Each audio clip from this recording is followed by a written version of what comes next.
Hello students, दृश्य success academy online classes में एक बार पुनः आपका स्वागत है। मैं विशाल सर एक बार पुनः आपका स्वागत करता हूं। जैसा कि मैं अपने जूनियर सुपर टेट स्टूडेंट्स के लिए टीजीटी, पीजीटी, नेट, साथ ही साथ जो एलटी की परीक्षा होने वाली है उन एग्ज़ाम्स की जो स्टूडेंट्स मेरे तैयारी कर रहे हैं उनके लिए मैं लगातार वीडियोस दे रहा हूं। और आजकल मैं आप लोगों को इंडियन राइटिंग इन इंग्लिश से कनेक्टेड वीडियोस दे रहा हूं। तो आज इंडियन राइटर्स की जब मैं बात करता हूं, इंडियन राइटिंग इन इंग्लिश की बात करता हूं, तो एक बहुत ही महत्वपूर्ण राइटर हुए और नाम है उनका श्री अरविंदो। हम सब ने इनका नाम सुना है, श्री अरविंदो। मैंने इनका लाइफ स्पैन लिखा है आपके लिए 1872 टू 1950, यानी कि 1872 में इनका जन्म हुआ और 1950 में इनकी डेथ हुई। तो let's starts today's video about Shri Aurobindo. First point मैंने लिखा है, Shri Aurobindo was an Indian philosopher, yogi, Maharshi, poet and Indian nationalist. अगर अरविंदो जी की बात करूं मैं तो ये एक इंडियन फिलोसफर यानी कि भारतीय दार्शनिक थे, एक योगी थे, महर्षि थे, पोएट थे और साथ ही साथ एक इंडियन नेशनलिस्ट भी थे। इंडियन नेशनलिस्ट भी थे यानी कि भारतीय राष्ट्रवादी भी थे। चलिए दूसरा पॉइंट देखते हैं इनके बारे में। दूसरा पॉइंट जो है वो है आपका, he joined the Indian movement for independence from British rule till 1910, यानी कि 1910 तक इन्होंने जो स्वतंत्रता संग्राम हमारा चल रहा था अंग्रेजी शासनकाल के खिलाफ, ब्रिटिश शासन के खिलाफ, उसमें इन्होंने अपना भाग लिया। कब तक लिया? टिल 1910, 1910 तक।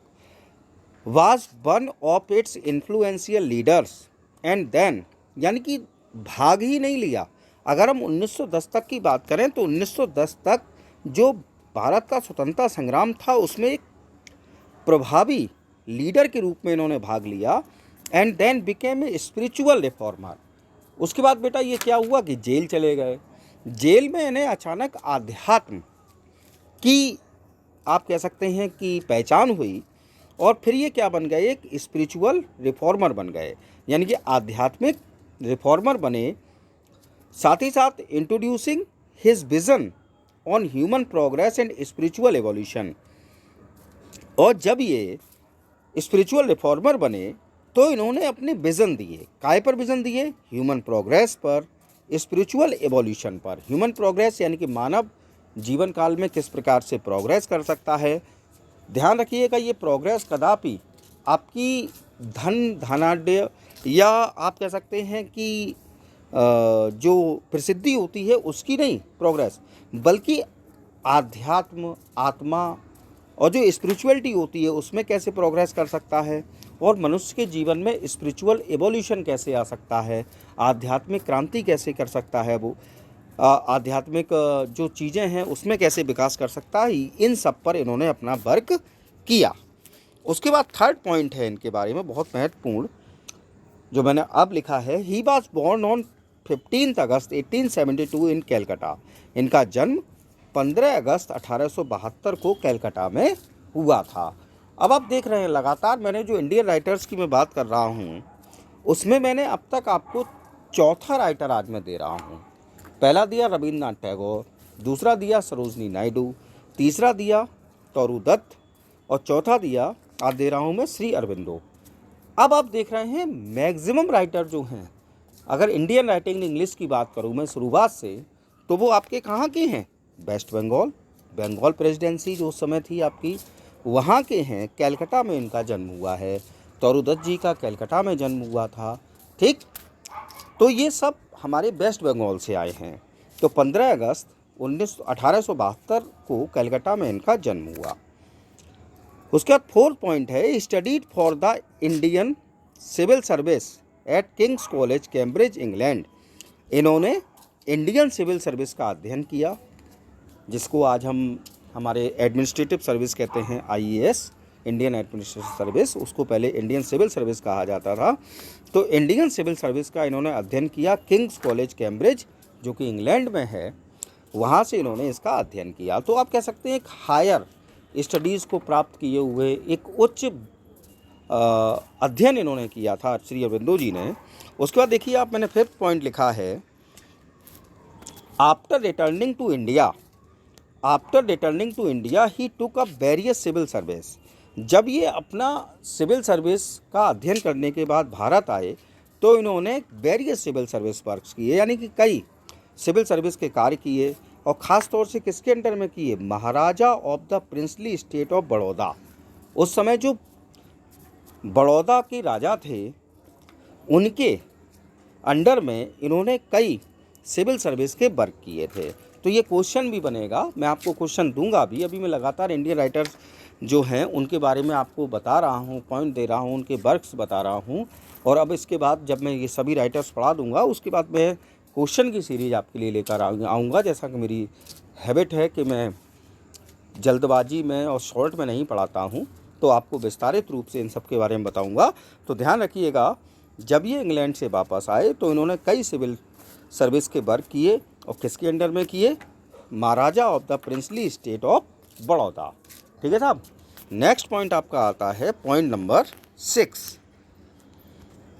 ही was arrested for writing articles against British rule in India. मैंने अभी कहा था 1910 तक ये एक इन्फ्लुएंशियल लीडर रहे भारत की जो स्वतंत्रता संग्राम था उसमें। तो भैया इनको अरेस्ट किया गया, और अरेस्ट क्यों किया गया, क्योंकि ये ब्रिटिश शासनकाल जो चल रहा था उसके खिलाफ लिखा करते थे। During his stay in jail, और जब ये जेल में थे, he had mystical and spiritual experience. तो उस समय इन्हें आप कह सकते हैं मिस्टिकल और स्पिरिचुअल एक्सपीरियंस हुआ। After which he move to Pondicherry, और उसके बाद जब ये जेल से छूटे तो जेल से छूटने के बाद ये सीधे पौंडीचेरी चले गए। कहाँ चले गए बेटा, पौंडीचेरी चले गए, लिविंग पॉलिटिक्स। और जब ये पौंडीचेरी गए तो इन्होंने राजनीति छोड़ दी और काय के लिए अपने आप को समर्पित कर दिया, आध्यात्मिक वर्क के लिए, यानी कि स्पिरिचुअल वर्क्स के लिए। तो ध्यान रखिए, ये पहले अरेस्ट हुए। अरेस्ट काय के लिए हुए, ब्रिटिश रूल इन इंडिया जो चल रहा था उसके खिलाफ आर्टिकल्स लिखने के लिए। जब ये जेल में थे तो इन्हें मिस्टिकल और स्पिरिचुअल एक्सपीरियंस हुआ, जिसके कारण जब ये जेल से छूटे उसके बाद सीधे पौंडीचेरी गए।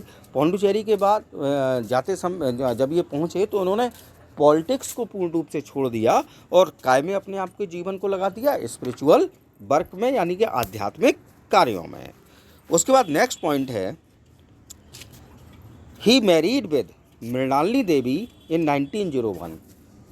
इन्होंने विवाह भी किया, 1901 में इनका विवाह हुआ मृणालिनी देवी जी से।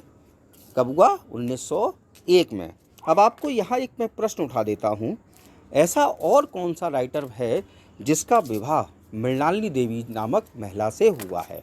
भैया देखो अलग अलग हैं, ये नहीं है कि वो जो राइटर हैं जिनका विवाह मृणालिनी देवी से हुआ और ये जो अरबिंदो जी हैं उनका विवाह भी मृणालिनी देवी से हुआ, तो ये एक ही महिला है ना। महिलाएं अलग अलग हैं लेकिन नाम मृणालिनी देवी है। तो आपको ये बताना है मृणालिनी देवी जो है वह किस राइटर से कनेक्टेड है। ठीक है साहब। 8 पॉइंट आपका है जो लास्ट पॉइंट है, ही डाइड ऑन 5 दिसंबर 1950। इनके निधन जो है वो 5 दिसंबर 1950 को हुआ। ठीक है साहब। कब हुआ, 5 दिसंबर 1950 को। अब आता है हमारा इनसे connected literary career and works. चलिए साहब इस पर चर्चा कर लेते हैं। तो लिटरेरी कैरियर एंड वर्क्स की जब मैं बात करता हूँ तो देखिए, पहला जो सबसे महत्वपूर्ण इनके जीवन का जो परिवर्तन इनके जीवन में लाया, और आज जिस कारण से मैं इनका वीडियो बना रहा हूँ और आप इस वीडियो को पढ़ रहे हैं, तो उसका कारण क्या था, he founded a community of spiritual seekers. इन्होंने एक कम्युनिटी बनाई ऐसे लोगों की जो कि स्पिरिचुअल सीकर्स थे। ठीक, कहाँ बनाई साहब, पौंडीचेरी में। Which took shape as the Shri Aurobindo ashram in 1926। और आगे चलकर यही कम्युनिटी जो थी, जो कि स्पिरिचुअल सीकर्स की कम्युनिटी थी, आज हम उसको श्री अरबिंदो आश्रम के रूप में जानते हैं। और ये अरबिंदो आश्रम के रूप में जो आई अपनी एक्सिस्टेंस में, वो आई है साहब 1926 में। कब आई, 1926 में। तो आपसे ये प्रश्न पूछा जा सकता है, इन विच ईयर श्री अरबिंदो आश्रम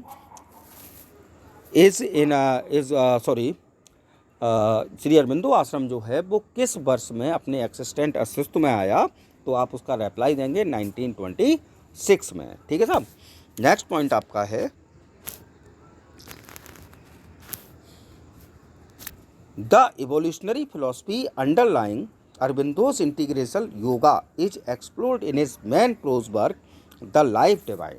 अगर हम श्री अरबिंदो जी की बात करें तो श्री अरबिंदो जी भारत में अपने जो मुख्य वर्क है वो है योगा, तो योगा के लिए जाने जाते हैं।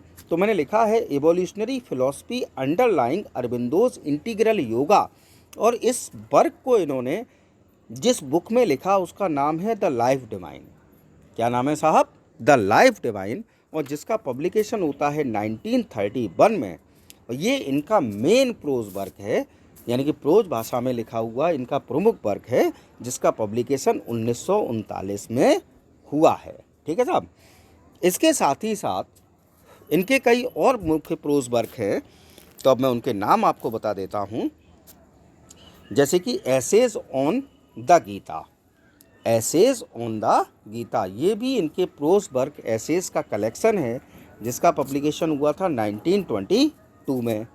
उसके बाद इन्होंने कुछ पोइम्स लिखी, कलेक्टेड पोइम्स एंड प्लेस, ये एक साथ पब्लिश हुई 1942 में। उसके बाद इनकी एक बुक और आई द सिंथेसिस ऑफ योगा 1948 में। उसके बाद एक और इनकी बुक आई द ह्यूमन साइकिल 1949 में। तो ध्यान रखिए ये work, essays on the Gita 1922, collected poems and plays 1942, the synthesis of yoga 1948, the human cycle 1949। उसके बाद the ideal of human unity, the ideal of human unity, ये बुक आई इनकी 1949 में। उसके बाद बहुत महत्वपूर्ण वर्क है इनका Savitri a legend and a symbol, Savitri a legend and a symbol, publication है 1950 में। और उसके बाद और इनका एक प्रोज वर्क आया, ये इनकी मृत्यु के बाद पब्लिश हुआ है पोस्ट्यूमसली, जो कि हुआ 1956 में। 1956 में इसका पब्लिकेशन हुआ। अब यहाँ एक प्रश्न मैं आपके लिए छोड़कर जाता हूँ। जब हम लोगों ने ग्रेजुएशन किया है तो ग्रेजुएशन में श्री अरबिंदो जी का एक प्रोज वर्क चलता है, आपको उस प्रोज वर्क का नाम बताना है कि आखिरकार कौन सा प्रोज वर्क जो है वो अरबिंदो जी ने लिखा। और मज़े की बात यह है कि ये प्रोज वर्क उन्होंने पोइट्री को लेकर लिखा है। वर्क कैसा है? प्रोज वर्क है, लेकिन किस आधार पर लिखा है? पोइट्री के आधार पर लिखा है। अगर आप लोग इसका नाम मुझे बता देंगे कमेंट बॉक्स में तो मुझे बेहद प्रसन्नता होगी। तो ये हैं श्री अरबिंदो जी और इनके प्रमुख फैक्ट्स, इनके प्रमुख वर्क्स। आई होप आपको मेरा वीडियो पसंद आया होगा। यदि आपको मेरा वीडियो अच्छा लगा हो तो प्लीज़ लाइक, कमेंट और शेयर ज़रूर करिए। और अब तक आपने मेरा चैनल सब्सक्राइब नहीं किया है तो प्लीज़ सब्सक्राइब माय चैनल, और सब्सक्राइब करते समय बेल आइकन बटन प्लीज़ ज़रूर दबाएं, जिससे कि मेरे नोटिफिकेशन आपके पास सबसे पहले पहुंच सकें। Thanks for watching. Good night, sweet dreams.